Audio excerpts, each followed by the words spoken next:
प्रिय छात्रों, व्यावसायिक अध्ययन कक्षा 11वीं में आपका स्वागत है। जैसा कि हम अध्ययन कर रहे थे आंतरिक व्यापार क्या है, इसके बारे में हमने जाना था। तो एक देश की सीमा के भीतर जो व्यापार किया जाता है वो आंतरिक व्यापार कहलाता है। आंतरिक व्यापार को जो है दो भागों में बांटा गया था, थोक व्यापार और फुटकर व्यापार।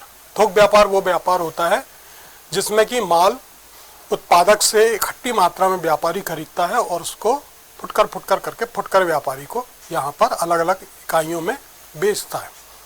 वहीं फुटकर व्यापारी जो है सीधा उपभोक्ताओं से जुड़ा होता है और ये माल को जो है थोक व्यापारी से प्राप्त करके फुटकर व्यापारियों को फुटकर छोटी छोटी इकाइयों में बेचता है। अब यहाँ पर फुटकर व्यापारी को जो है वो दो भागों में बांटा गया था। एक तो ऐसे फुटकर व्यापारी जो घूम घूम कर व्यापार करते हैं, जिनको हम भ्रमणशील फुटकर व्यापारी कहते हैं। इनमें फेरी वाले हो गए, ठेले में हो गए, सड़क के किनारे बैठकर या स्टेशन के किनारे बाहर या बस स्टॉप पर या पटरियों पर, इस प्रकार से फुटकर में ये माल को बेचते हैं और इनका एक स्थान जो है निश्चित नहीं होता, वहीं इनके व्यवसाय का स्वरूप भी निश्चित नहीं होता। तो ये कौन से थे? ये फुटकर व्यापार में जो है यहाँ पर फेरी वाले हो गए। दूसरा जो प्रकार था वो दीर्घ स्तरीय दुकान वाले, अर्थात इनका एक स्थायित्व होता है। ये एक दुकान में बैठकर या एक स्थान में बैठकर व्यवसाय को करते हैं। तो इनमें जो है हमने देखा था कि विभिन्न विभागीय भंडार हो गए, विभिन्न शॉपिंग मॉल्स हो गए, विभिन्न प्रकार की दुकानें हो गई, स्थायी दुकानें हो गई, विभिन्न विशेष वस्तुएं वाली दुकान हो गई। तो इसमें जो है हम इसकी दीर्घ स्तरीय दुकानों के अंतर्गत जो है छठवें बिंदु मॉल्स क्या होते हैं? हम देखते हैं कि हर बड़े शहरों में जो है एक बड़ा विशाल व्यवसायिक परिसर होता है जिसमें बड़ी बड़ी दुकानें और शोरूम होते हैं। तो ये व्यवसायिक परिसर जिसमें बड़ी बड़ी दुकानें और शोरूम की श्रृंखला होती है, जिसमें विविध प्रकार की वस्तुएं बेची जाती हैं। इन हर एक दुकानों के अलग अलग क्या होते हैं? स्वामी होते हैं। जैसे विभागीय भंडार में देखा था हमने कि स्वामी एक ही होता है, लेकिन वहाँ अलग अलग वस्तुओं की अलग अलग प्रकार की वहाँ दुकानें होती हैं। लेकिन मॉल्स में क्या होता है, यहाँ पर जो है एक बड़ा भारी विशाल परिसर होता है, व्यवसायिक परिसर, जिसमें बहुत सारी दुकानें होती हैं और ये दुकानें जो हैं इनके हर एक दुकान के अलग अलग स्वामी होते हैं जो कि अपने हिसाब से वस्तुओं को वहाँ बेचते हैं। तो इन मॉल्स में जो है विभिन्न शॉपिंग सेंटर होते हैं, विभिन्न हमारी आवश्यकता की सभी प्रकार की वस्तुएं उपलब्ध होती हैं। स्टोर्स सेवा केंद्र होते हैं, मनोरंजन के केंद्र भी होते हैं, कार्यालय परिसर होते हैं, खाने पीने के फूड कोर्ट तथा उपभोक्ताओं से संबंधित अन्य सुविधा केंद्र इसमें होते हैं। तो कहलाते हैं मॉल्स। इसमें क्या है विशेषताएं? इसकी विशालता। इसमें जो है बड़ी बड़ी दुकानें होती हैं और पृथक स्वामित्व वाली होती हैं, अर्थात हर एक दुकान का जो है अपना एक स्वामी होता है, मालिक होता है, जो कि अपनी दुकान में अपनी वस्तुओं को बेचता है। दूसरा वस्तुएं व सेवाएं। मॉल में प्रत्येक वस्तु व सेवा की अलग अलग दुकान होती है। मॉल में जो है प्रत्येक वस्तु और जो भी सेवाएं प्रदान की जाती है उनकी हर एक की क्या अलग अलग दुकान होती है। फिर यहाँ बिक्री जो है वो कैसी होती है? नगद होती है। नगद बिक्री या क्रेडिट कार्ड के द्वारा ही वस्तुओं को बेचा जाता है। अब विज्ञापन की बात करें हम यहाँ, तो चूंकि एक ही परिसर में बहुत सारी वस्तुओं की दुकानें होती हैं, तो यहाँ पर जो है विज्ञापन जो है मॉल में अपने आप, जब व्यक्ति एक दुकान से निकल के दूसरी दुकान में जाता है, तीसरी दुकान में, इस प्रकार से वस्तुओं का जो विज्ञापन है वहाँ अपने आप होता चला जाता। तो एक ही विज्ञापन में सभी वस्तुओं का यहाँ विज्ञापन हो जाता है, अर्थात उस मॉल में किस किस प्रकार की वस्तुएं उपलब्ध हैं इसका जो विज्ञापन है वो एक ही बार में हो जाता है। फिर वित्तीय सुविधाओं की बात करें, विविध सुविधाओं की बात करें यहाँ, तो जो भी आवश्यक सेवाएं हमसे जुड़ी हुई, चाय नाश्ते की, जलपान से संबंधित सुविधा, मनोरंजन से सुविधा हो गई, बच्चों के खेलने के लिए खिलौने वगैरह, इन सब की सुविधाएं मॉल्स में होती हैं। और फिर पार्किंग। बड़े शहरों में सबसे मुख्य समस्या जो पार्किंग की होती है, वाहनों को स्टैंड में रखने की।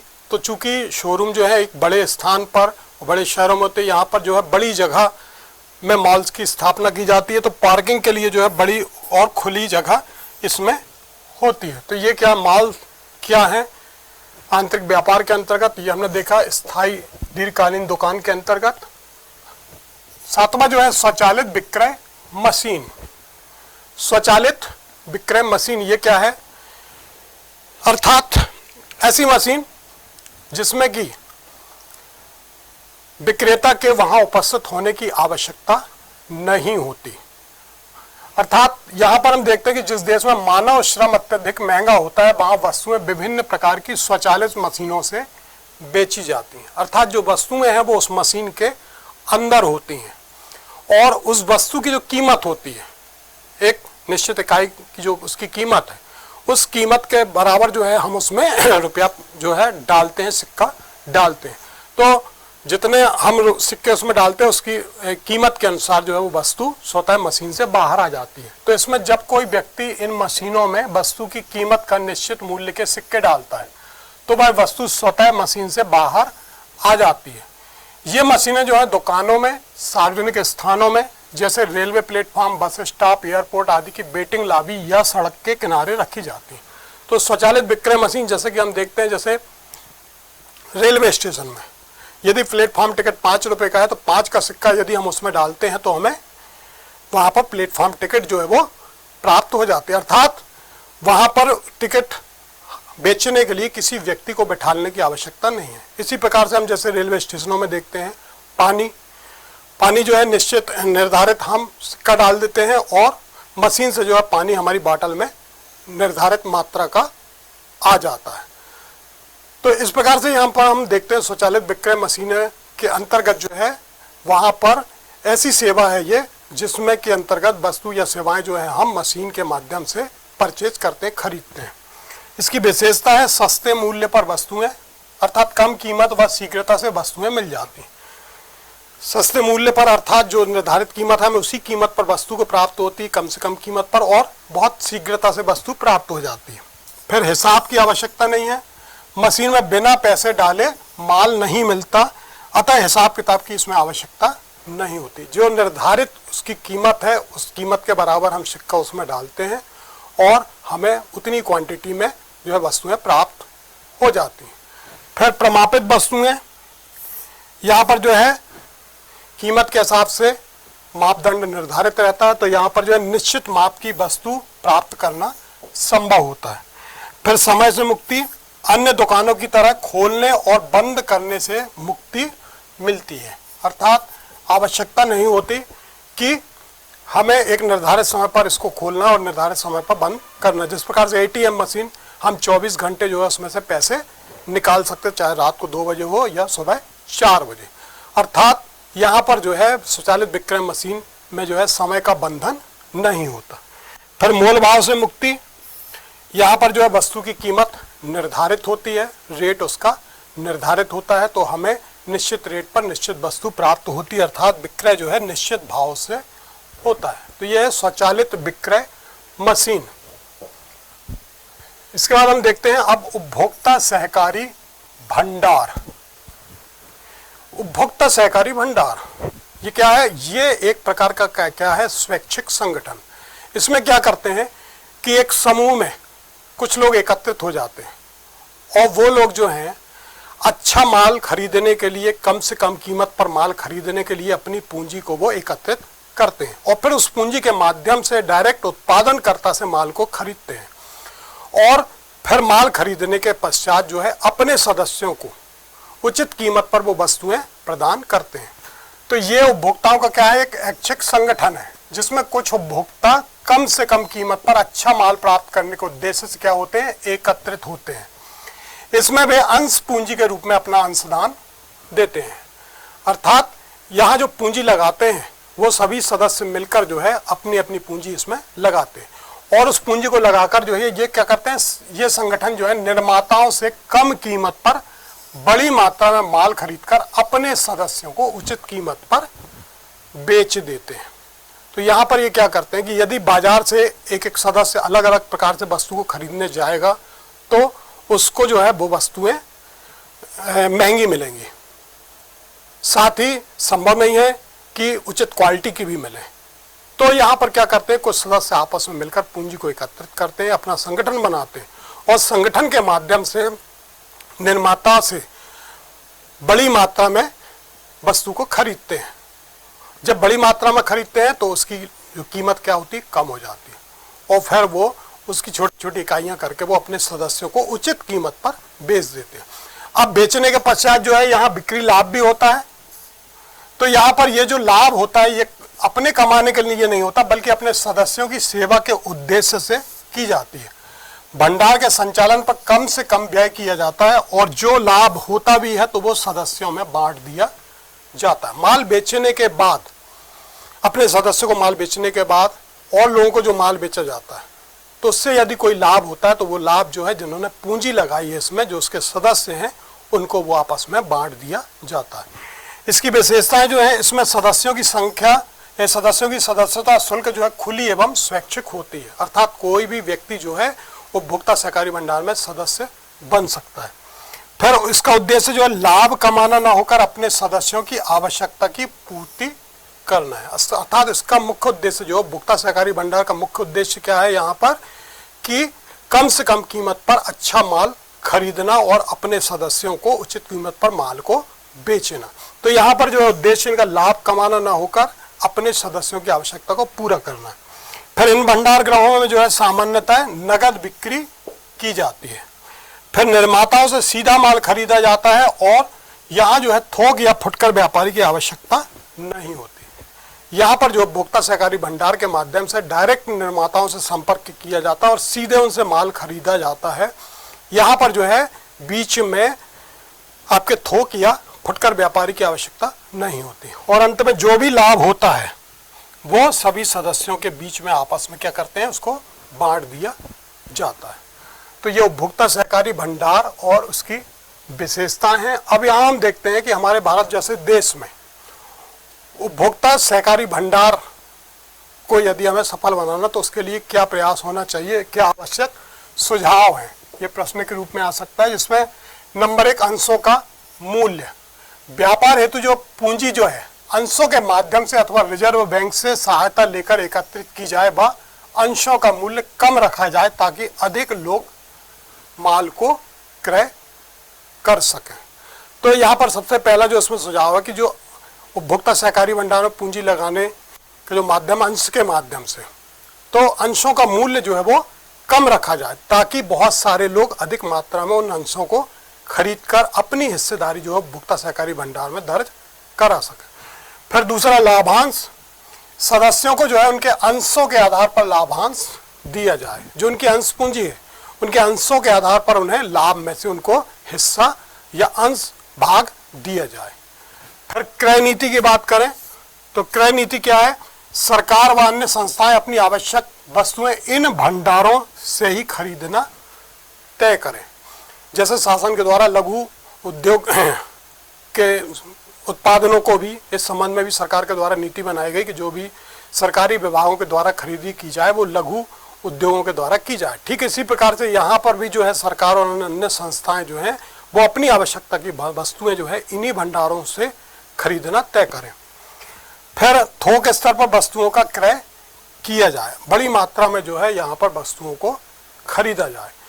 फिर निरीक्षण एवं जांच की उचित विधि अपनाई जाए और ग्रामीण क्षेत्रों में मुख्य रूप से ये भंडार खोले जाएं।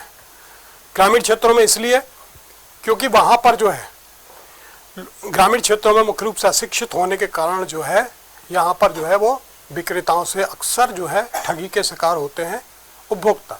तो यहाँ पर उनको जो है उचित कीमत पर उचित वस्तुएं प्राप्त हों, इसलिए ग्रामीण क्षेत्रों में मुख्य रूप से इन भंडार गृहों को खोला जाना चाहिए। और फिर नियंत्रित साख सुविधा प्रदान की जाना चाहिए। इन भंडार गृहों को माल के खरीदने के लिए जो है एक निश्चित मात्रा तक जो है उधार की सुविधा भी उपलब्ध किया जाना चाहिए, साख सुविधा जो है ना उपलब्ध कराई जानी चाहिए। तो भारत में जो उपभोक्ता सहकारी भंडार को सफल बनाने हेतु आवश्यक सुझाव है वो, अब इसके आप हम देखते हैं चैम्बर ऑफ कॉमर्स व इंडस्ट्रीज का आंतरिक व्यापार में योगदान। चैम्बर ऑफ कॉमर्स क्या है, जिस प्रकार से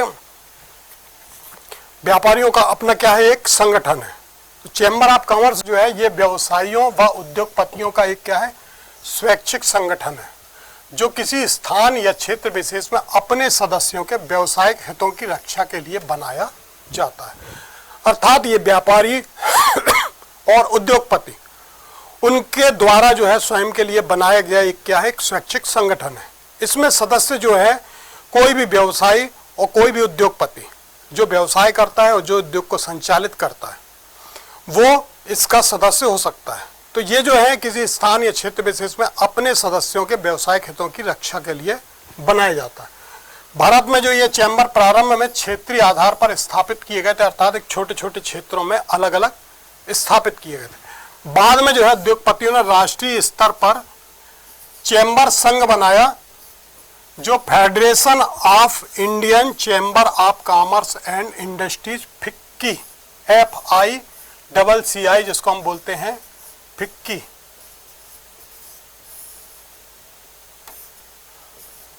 फिक्की के नाम से बनाया।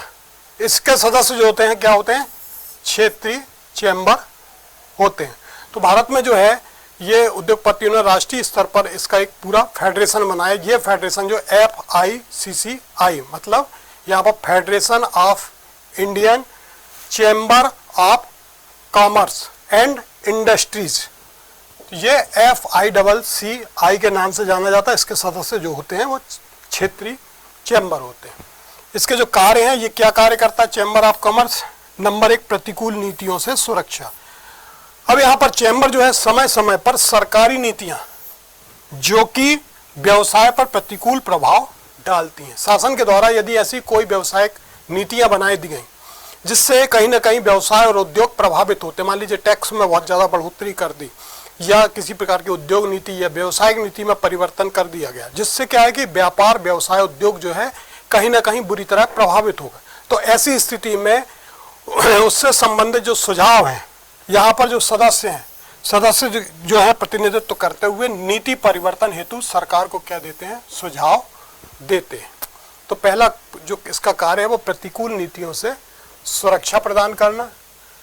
फिर दूसरा जो है व्यवसायिक हित में कानून, सरकार को जो है अनुकूल कानून बनाने हेतु सुझाव देते हैं जिससे व्यवसायिक हितों की रक्षा हो सके, अर्थात व्यापार व्यवसाय उद्योग का इसमें हित हो सके। ऐसे कानून बनाने के लिए जो है इस चैम्बर ऑफ कॉमर्स के द्वारा जो है समय समय पर सुझाव दिए जाते हैं। फिर नई जानकारी की सूचना, सदस्यों की सहायता के लिए नए परिवर्तनों की महत्वपूर्ण जानकारी देना व व्यवसायिक उद्योग के लिए आंकड़े एकत्रित करना, ये नई जानकारी की सूचना के अंतर्गत। फिर व्यापारी व्यवसायी उद्योगपतियों के बीच में यदि किसी प्रकार का कोई झगड़ा या किसी प्रकार का विवाद है तो चैम्बर ऑफ कॉमर्स के माध्यम से जो है झगड़े को सुलझाना।